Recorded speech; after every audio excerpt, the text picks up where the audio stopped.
became a career firefighter with the Howard County Department of Fire and Rescue Service, the chief of the medical division, or EMS, the unofficial historian of the Howard County Department of Fire and Rescue Services. Over 65,000 digital images and newspaper articles, magazine articles, etc. Episode 24-14. I call this episode Just a Normal Weekend. Not. This particular weekend in June of 1968, in reality, was just not a normal weekend for me. My atypical weekend had begun that Friday, March 29th, 1969. On that day, I was reporting to Fort Hollyburg to be inducted into the United States Army. I had been drafted. While I was there being drafted on that Friday, I soon learned that not only was I being drafted, but I was going to be drafted into the United States Marine Corps. After a long day of processing, late afternoon came, and processing was not complete. The lieutenant in charge of the facility that particular day advised that if I wanted, I could go home, but I had to be back at the Fort Hollyburg processing area by 6 a.m. on Monday morning. Well, color me gone. My father came back to Fort Hollyburg, picked me up, took me back to the house. My parents had already changed my room, repainted it, new furniture. Not just kidding. But got back to the house, changed clothes, and went down to the firehouse. Instead of carousing with women, hanging out with the guys in a field somewhere, having a beer party, or whatever a true 19-year-old would do back in those days, I went down to the fire station. How weird is that? I stayed late that Friday evening at the Elk City Fire Station, as well as all day Saturday and Saturday night. I know I ran a bunch of calls during that time frame, much to my delight. I finally went home late that Saturday evening to get some sleep before my final day of freedom on that Sunday, June 1st, 1969. It was about 6:30 a.m. The sun was apparently already up. It was going to be a warm and sunny day. The phone rang at the house. My father had answered, as he had done many times before, came to my room to wake me up. Back in those days, when an ambulance call would come into Ellicott City, they would search for a crew and would make phone calls to various folks to get drivers and a EMS provider. I was always the EMS provider, and if I wasn't on the fire station, they'd give me a call at the house to see if I was available, and if available, could I come down to the fire station, which I gladly did. At that exact same time that my dad was coming in to make sure I was up, which I already was, the radio was announcing and dispatching the Elk City ambulance for an emergency response. In the few seconds that it had taken my dad to reach my room to say that the fire station had called for me to report to the station, I was already up, out of bed, half dressed, and heading for the car. I drove or flew, that's always a matter of perspective, down to the fire station as I had done hundreds of times. I've been a volunteer for only 15 months, but was deeply involved with the organization. In the few moments it took me to drive to the station, I probably pondered what the call might be. With no real information, couldn't give it any serious thought. I arrived at the station. The ambulance was already out on the apron, lights on, waiting for me to get in, which I did, and off we went. The incident was only about 2 miles from the station. The driver and I can't remember who the driver was, advised that we were responding for a burn subject. We arrived on the street where the incident was supposed to be. We slowly went down the street looking at street numbers to locate the correct address. I knew that this particular street was a dead end and we were running out of real estate. Finally, at the dead end on the left was the number that we were looking for. I quickly glanced at the front steps of the house and noticed something sitting on the front porch. I exited the ambulance and quickly made my way to the porch. In the meantime, my partner was repositioning the ambulance so that we would be able to leave unobstructed en route to the hospital. As I made my way up to the sidewalk and looked over at the object or the thing on the front porch, my mind could not immediately decipher what I was looking at. It was a very dark brown to black color. Whatever it was teetered on the top step with part of the object resting on the two steps below. The closer I got, I detected a little spontaneous movement, subtle, but movement nonetheless. As I arrived at the object's side, it suddenly dawned on me that this was a human being, for the most part charred, head to foot, and it was alive. Holy mackerel, were words of that effect. What in the hell do I do now? Where do I start? They never cover this sort of incident in the advanced first aid classes that I had. This human being seemed to be frozen in place, not capable of moving. It was breathing somehow, that I could tell. The eyes slowly turned and gazed at me, and I'm thinking, I'm actually living in a horror movie. The next thing I thought of was to attempt to communicate with this human being. I could not tell the gender. Any clothing this human may have been wearing was burned off and now blended in with the charred skin.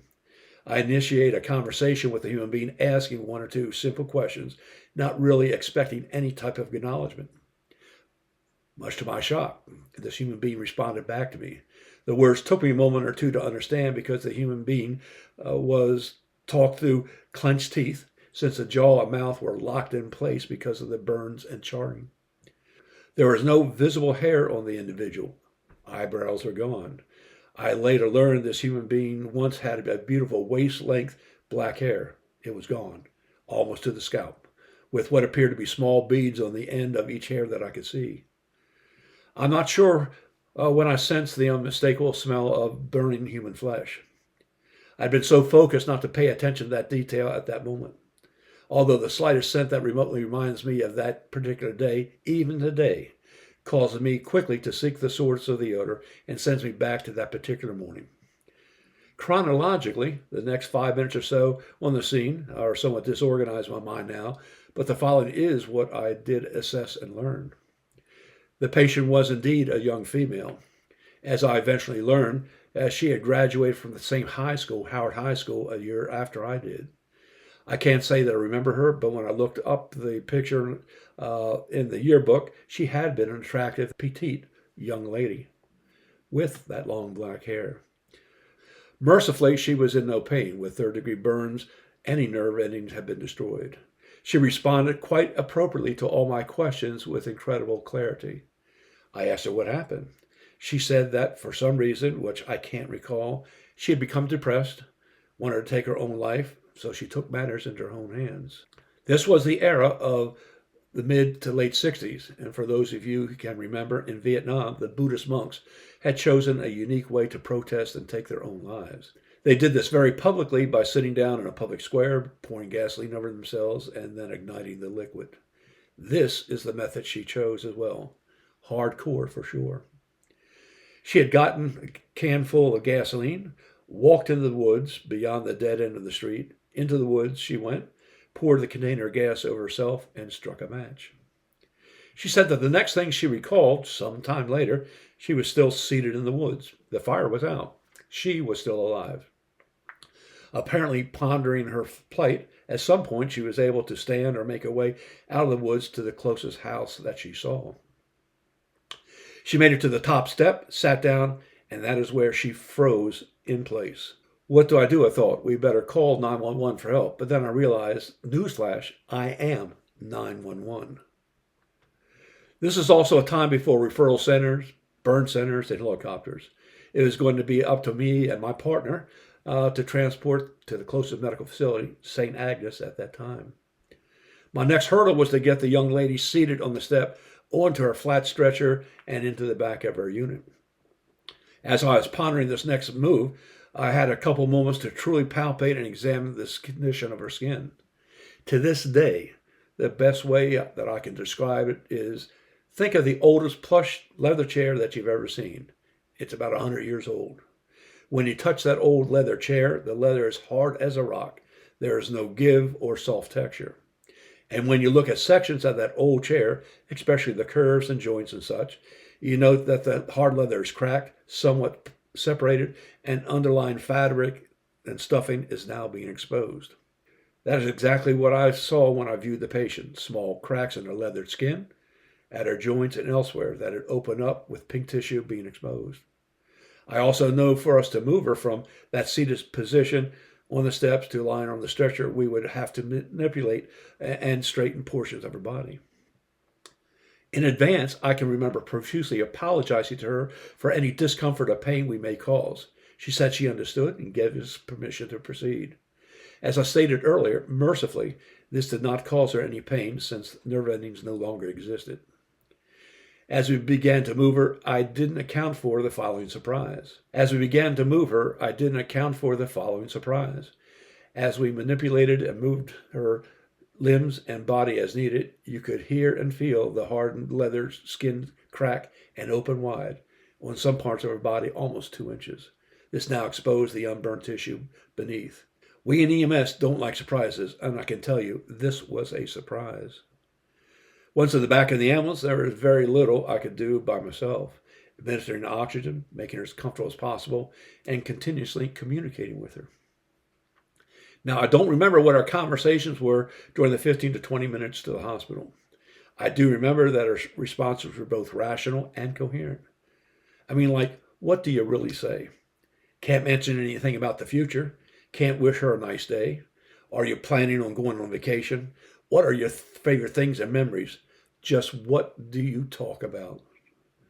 As we continued to the hospital and I looked at this young human being, I knew I was looking at a dead person. There was no way she would be able to survive these horrific burns.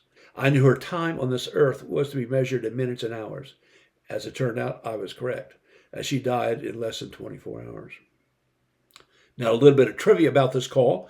When we arrived at St. Agnes Hospital, the nurse that was assigned as her primary care provider was a nurse named Ann Shoaker. Little did I know that 4 years later, she would become Ann Howe, my wife, now 50 years and counting. It turns out that this is the first of many patients that I transported to St. Agnes Hospital that we both remembered and were involved with their inpatient care. In my entire career in the fire service, I'd never experienced a patient with burns of that magnitude that was still alive. I never thought that could be possible. Now, I've dealt with many burn patients. Quite a few have died. I've even walked on, as did other fire service personnel, and over a deceased burn patient during salvage and overhaul operations of a building fire. We did that for almost 30 minutes before we finally discovered her skeleton and mostly burned body in the kitchen of an old farmhouse. We had suspected she was the building, but not 100% sure. There had been significant structural damage and collapse with burned debris on the floor up to 18 inches deep. It was under one of those piles that we had been walking over and on that we made the discovery. Not a good feeling, I can tell you. Anyway, I said some parting words to the young lady, as well as a little prayer, and then we were gone. Back to the station we went, got the unit cleaned up for the next inevitable call. I went home, took a shower to rid myself of that odor, got cleaned up as best I could. It took me several weeks to realize that the odor of burned flesh that I smelled constantly was actually solely in my mind. Well, you can guess. I went back to the station for the remainder of the day, called a couple more calls, and went home. I was only 19, but one hell of a weekend for sure. Next morning at 5 a.m., I was at Fort Hollenberg. That was my normal weekend in June of 1969. Not. Please use your remaining heartbeats wisely and not waste a single precious one.